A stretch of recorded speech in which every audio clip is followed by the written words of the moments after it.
Hi, everyone. Thank you for taking the time today. Today, we are discussing how to drive cross organizational strategy in Pine. A quick introduction of myself before we begin. I'm Sudeeptha Jothiprakash. I'm a principal product manager with the Amazon CloudWatch team. I've been in this role for about 5.5 years, and I've genuinely had a passion for product management before I set out to build the right set of expertise and also share my experiences with all of you. I've also had experience as a developer myself. So I'm a developer by heart and a product manager by mindset. So let's go over today's agenda quickly.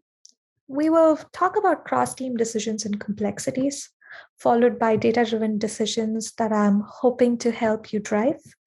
And finally, talk about the transparency on gaps and anticipated outcomes before I summarize some of our key observations through this entire experience. First, let's begin with cross-team decisions and complexities. What is cross-team decisions to begin with? Stakeholders from different teams and functions coming together to work on a common goal, project, or responsibility is what constitutes of a cross-team collaboration in my mind. And I'd like to talk a little bit about a quick study that was done by Harvard of about 95 teams in 25 different leading corporations. And they found a staggering 75% of cross-team projects as dysfunctional. What they mean by dysfunctional here is that they failed in at least 3 of the 5 categories that are mentioned below, such as planning to meet the budget as such, staying on schedule, adhering to specifications, and meeting customer expectations, for example. So these all seem like significant misses in terms of what a cross-team collaboration would be set out to do. And in fact, this particular study actually made me realize that there's a lot that we could do in order to ensure that all of our cross-team collaborations can be much more effective and smoother. And this is where it got me thinking, why does this happen? Why does it happen across so many companies and multiple industries? Clearly, this is not something that's unique to a certain part of the community, a certain industry as such. And how do we as leaders learn better from what goes around across the world as such?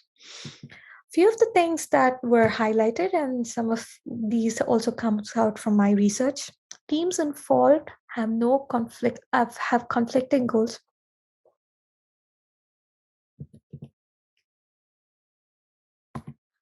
Some of the observations that came out of this research and from my past experiences as well is teams involved have conflicting goals and no goals at all. This is sort of where you bring in a collaborative team from across different organizations, which might have unique skill sets, but they might have unique goals of their own and are not aligned in order to make sure your project or your particular cross-team initiative will be set up for success. So ensuring that there is clear goal setting that needs to happen right out of the bat is critical for any project or cross-team collaboration as such. Another factor that they found is no structure for accountability or escalation path. Here, what I mean is you might have a team that's all coming together from various parts of the organization under a single initiative, but without having the right accountability and point of contacts for each one of them, along with an escalation path, because it's clearly something that you require in order to understand if things go wrong, where do you go knocking? All of that information need to be clarified before you start any cross-team collaboration or journey as such. Another top finding is lack of transparency and process or in process or in the progress itself. Here I've put in an image of snowflakes because it's a good, accurate representation of how many people in different teams might be thinking the outcome or the progress of the particular project that you're working on is of different shapes as such. So while you all know it's snowflake, but it might look different to each part of the team. And this can lead to inconsistencies that might come to bite you back later. So These are the top three that I would like to sort of highlight, but there are a lot more in terms of cross-team collaboration issues, such as building a team with the wrong skill set. So you might have recruited a team from across different parts of your organization, but they may be bringing different set of skills than what's required for the success of your initiative asset. So it's really important for you to find the right people with the right skill set. Followed by not evolving best practices or remaining up to speed with current trends. This, I think, is very important when it comes to projects that actually account for something that you're responding to the market for example, really being up to date in some terms of the technologies, the best practices in the technologies, or even just simply understanding what are the requests from your customers. Remaining up to speed with that is really important to ensure that you are set up for success. Again, I kind of spoiled that on the way as such, but essentially not including customer feedback at every step of the way, regardless of whether that's part of the progress, part of your beta, part of even just the entire experience and mocks building and so on. It's critical for you to ensure that your customer feedback has been accounted for and not just across team's opinion overall. This is something that we see as a pitfall across cross-team collaboration, especially because there's not true ownership on who collects the feedback, on why is it important, and how do you go about incorporating it, as it's already in such a complex structure as such. But it's really important for you to ensure customer feedback is sort of a critical step in the progress overall. Another unique one, which I felt was important for me to mention here, is lack of diversity in people and perspectives. I mentioned people and perspectives because you can always say, I have a diverse team. These people come from different parts of the world, bring in different ideas to the table and so on. But perspectives are also important. We, for example, have had great success within our own organization by bringing, for example, a principal engineer, a product manager, a senior development manager, and essentially a couple of UX folks together in a single room, who all bring in very different perspectives together in order to make at least the initial core part of the project more defined to further the collaboration across multiple organizations and so on. So bringing those different perspectives are really helpful in order to make sure that you're set up for success in terms of your initiatives overall. Finally, I would like to mention varied pace of innovation and delivery as well. Many teams may have different paces of innovation. Here, I mean, there might be teams who are super scrappy, who are able to have quick turnarounds in terms of what they are set out to do. But there might be other teams who are much more process oriented, and their delivery schedules might be on a timeline, but their innovation might also be tied along with them. So ensuring that the teams who are collaborating are all on the right framework is important for you to get started with in order to not be taken aback by surprises at a later point. This kind of speaks about team dynamics as well, which might be something you encounter later through your conversations with different teams, while this might be something that you might want to foresee ahead of time as part of your cross-team collaborations overall. I mentioned and many more because I'm sure many of you have had different experiences yourself in terms of cross-team collaboration, and really look for ways to essentially do better over time. I'd like to quickly talk about what are some of the outcomes that happen as part of your cross-team decisions and complexities going the wrong way as such. So a lot of what I mentioned were the problems, but I want to also emphasize on how does it impact your product overall. So this meme / picture is very dear to my heart, to be honest, because when you're talking about poorly designed products, this does a very accurate job of talking about how you as a team might think it's beautiful, it's the right thing to have built out as such, but without, for example, looking at the customer's point of view, which here is a baby who's looking at essentially the bottoms of all the different animals, it is clear to you that you might have not achieved what you set out to as such. You might run into unanticipated delays or outcomes. So you might have a vision of a beautiful product that you would like to build out, but unfortunately, along the way, there might be so many humps and battles that you have to reach that the ultimate outcome doesn't look like what you set out to build. And finally, um, demoralizing the teams as such. And I think this is a very critical aspect that hopefully many of you sort of take into account as part of your cross-team collaborations is you do not want to demoralize your team in terms of the effort that they put in into cross-team collaborations as such. So here's a view of essentially one person doing two different kinds of jobs and looking at each other and thinking of like, why am I doing this differently as such? So excuse me, you don't want to set up your team to feel disappointed at the end of a collaboration overall. Next, I want to talk about data-driven decisions that you can drive as part of your cross-team collaboration and hopefully mitigate some of the aspects that we spoke about earlier. I like to start with a quote here. We always have understood that visibility is viability. I do think this speaks very clearly to some of the goals that you set out to as such as part of cross-team collaborations, but also the mindset in which you enter a project and are willing to sort of accept some of the changes that might occur on the way as part of your journey overall. But essentially focusing on visibility being the key aspect in order to ensure that you're set up for success.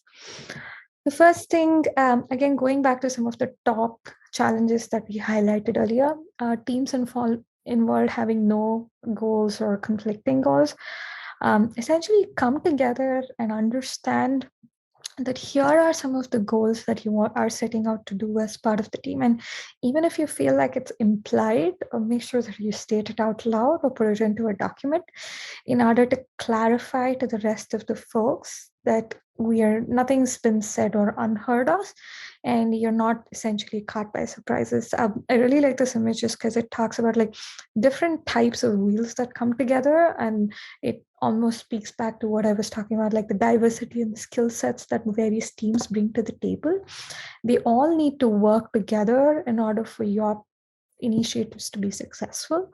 And you might have different goals on the way as teams, but being very clear and communicative about that and agreeing that here's your sort of uber goal is super critical for the success of your projects.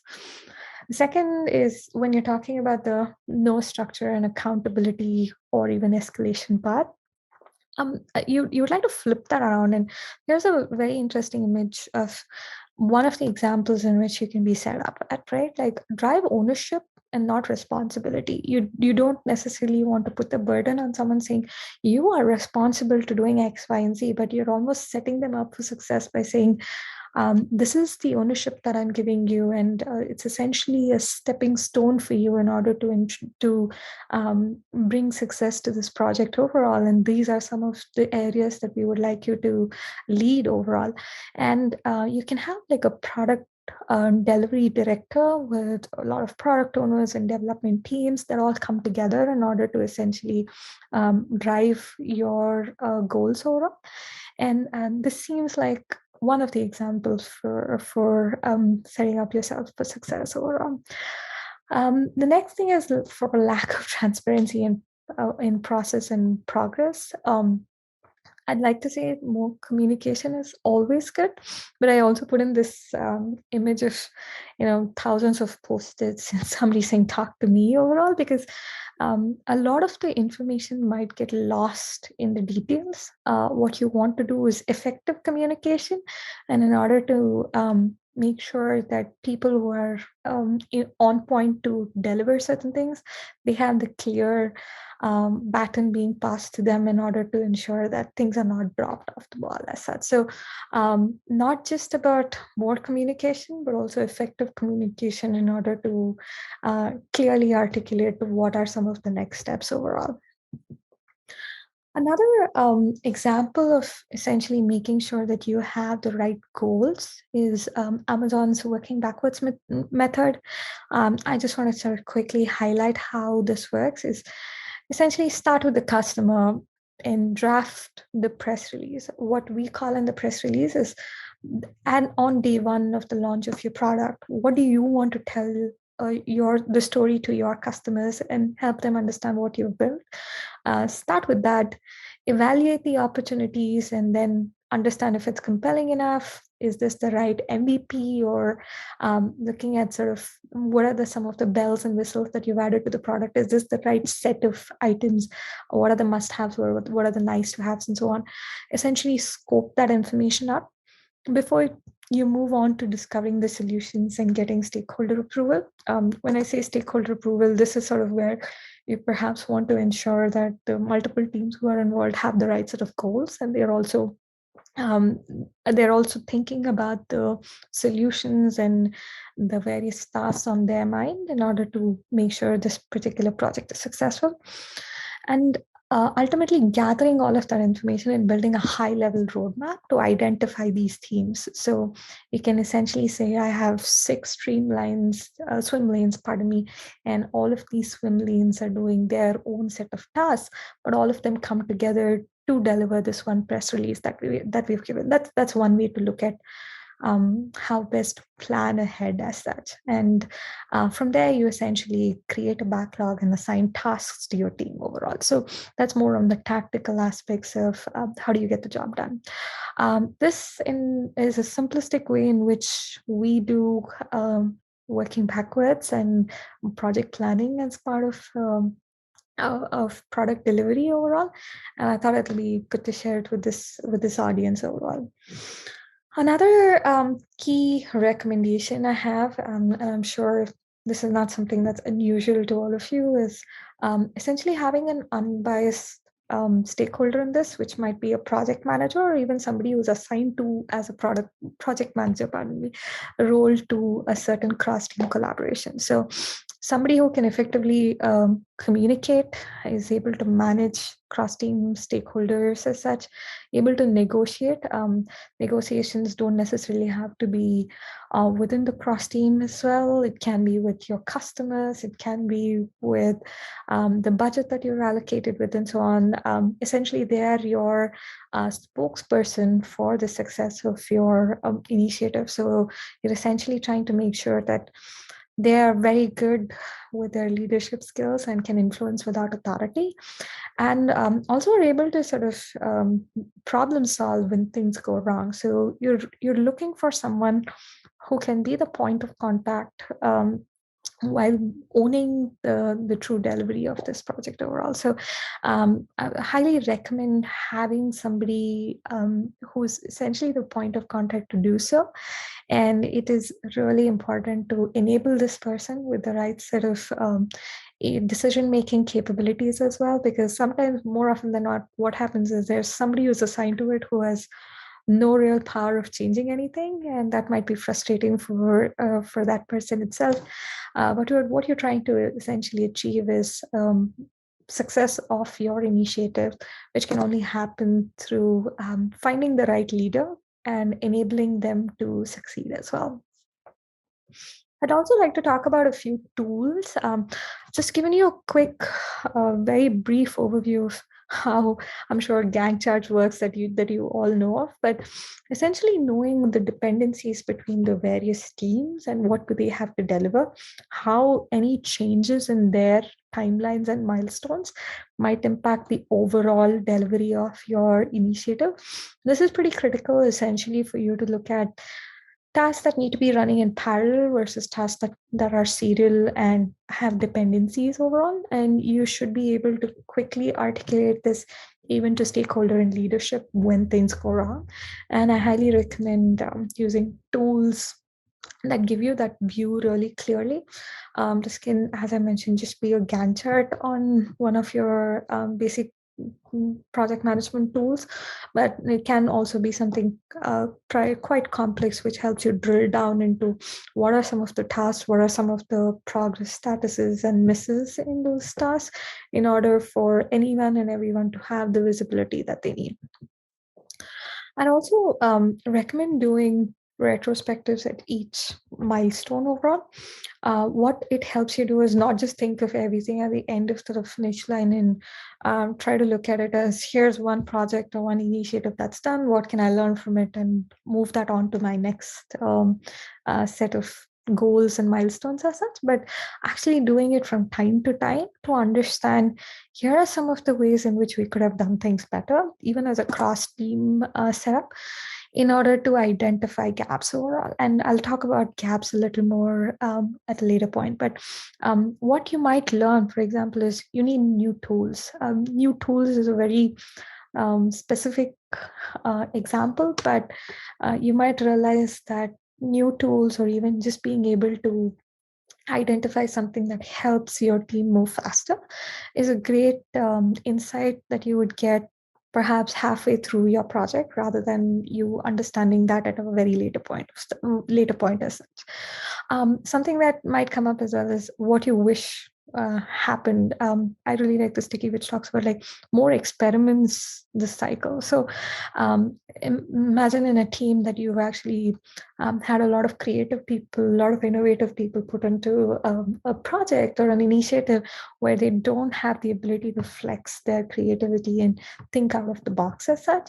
You would want that level of insights right away, and you might actually be surprised by the outcome that you get out of it, where the team is actually delivering something a lot better of an experience than what you earlier set out to. So you don't want to curtail your team's capabilities just by not thinking about some of the more obvious aspects that's not spoken about as part of your initiative overall. So highly recommend doing retrospectives, even if it's like a half an hour conversation between the teams as part of each milestone. Now I'd like to switch gears and talk about transparencies on gaps and anticipating outcomes. Of course, a lot of what we spoke about earlier is, here's one ways in which you can build better communication between your team, and here are some of the tooling that you could use to effectively build visibility. Visibility was sort of the key theme as such. I would like to sort of see, sure, you now have the visibility. You might have identified you're in trouble because there's a lot of things that are missing. How do you actually look forward and ensure that all the ducks are in line in order to get something across the finish line? This is sort of where I would say it's two-pronged. One is to communicate. I think I already spoke about this earlier, but clear status and information is critical in order for you to not lose your audience in a lot of details as such. Be very crystal clear on what the status of your initiative is. Is it red? Is it yellow? Is it green? If yes, why? And being very succinct in terms of who and what has led to the current status as such. I say who and what, but I want to use that terminology pretty clearly. So when I say who, it's not necessarily the person or a particular stakeholder. It is also about perhaps your customers have had a change in their mind in terms of how they would like to see this particular project move forward. And that's a perfectly fine reason for your initiative to go into red, and because you're essentially reevaluating how you would like to reprocess all of the information that you have as such. So communicating is super important, not just within your own cross-team collaboration, but also to your stakeholders who are essentially investing in the success of this particular initiative overall. And when in terms you do run into issues where there is slight changes in the way you'd like to deliver things, sort of going back to my first slide where we talked about 75% of many cross-team collaborations land up with 3 or more shortages overall.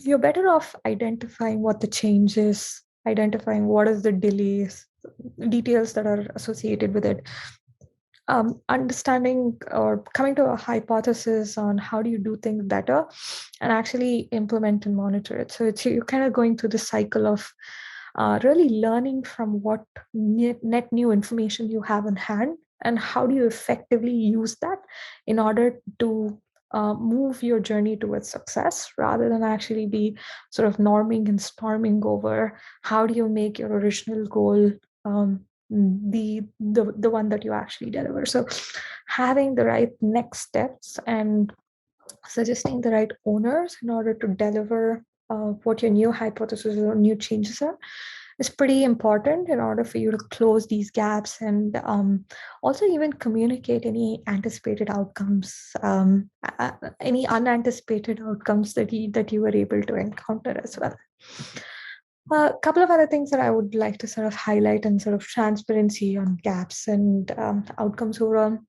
Um, Celebrate your milestones and give credit to the people and not just their successes. So if things have changed and you've identified gaps, make sure that you give credit to those people, and not just think of them as, oh, here are these project milestones that have been set, while also celebrate milestones as they come along. Refrain from finger pointing. I know this goes without saying, but you'd be surprised by a lot of instances that I've read across the read online about how effective cross-team collaboration can be hampered by finger pointing and so on, because they feel like these are not people from their own team, so they feel entitled to do that. You never want to do that as part of the trust building that you're set out to do as part of a cross-team collaboration. Again, something that's pretty obvious, but I want to call out here is provide access to all data sets to the relevant stakeholders. I've said all here, but I'll put that as start conditions applied here, I guess, because you, of course, want to make sure that they have the right level of clearance in order to access these data sets. But you'd be surprised the number of times that you would have gotten a status email about something that's read. And if the action item was on you and you click on it to learn more, you don't have the right access to that information. That can be pretty frustrating for someone who's actually at point to now go figure out what is this information, why is it on my charter, and how do I go about solving for it. I would also say once you understand gaps, be comfortable with change and communicate with leadership effectively. While you as a team might have identified and understood, here are some of the gaps and here are some of the changes that we've agreed to move forward with, without effectively communicating to both leadership and perhaps your customers, you might be set up for success in the delivery of the project, but you might be surprising a lot of people. So refrain from doing so, because you genuinely want to ensure what you set out to do, while that might have changed, is at least something that you communicate clearly to the folks who are actually receiving it. Also, as I mentioned, perform retrospective to reflect on project gaps. I know we spoke about sort of at various milestones, but also think about it as ways to identify gaps. And if it helps you understand a lot more about the anticipated outcomes, it just sets you up for a lot more clarity in terms of any changes in milestones or changes in deliverables overall. Again, I would like to summarize all the things that we spoke about today. First, as part of the cross-team decisions and complexities, we highlighted a couple of top issues that multiple cross-team collaborations land up with as challenges. We also listed a few more that, from my perspective, are pretty important for you to keep in mind as you build out a certain goal or a certain team with the right skill set in order to ensure that you have a successful initiative. We spoke about driving visibility through the data-driven decisions. Visibility here can be through the right set of tools, ensuring that you have the right set of methods being set in place, or just simply having the right owners in order to drive your initiative to success. And finally, transparency on gaps and anticipating outcomes. Again, here we spoke about a few areas in which you can do better in terms of effectively identifying gaps and ensuring that you're setting up your team and your leadership up to no surprises, and also being comfortable with changes as they come along.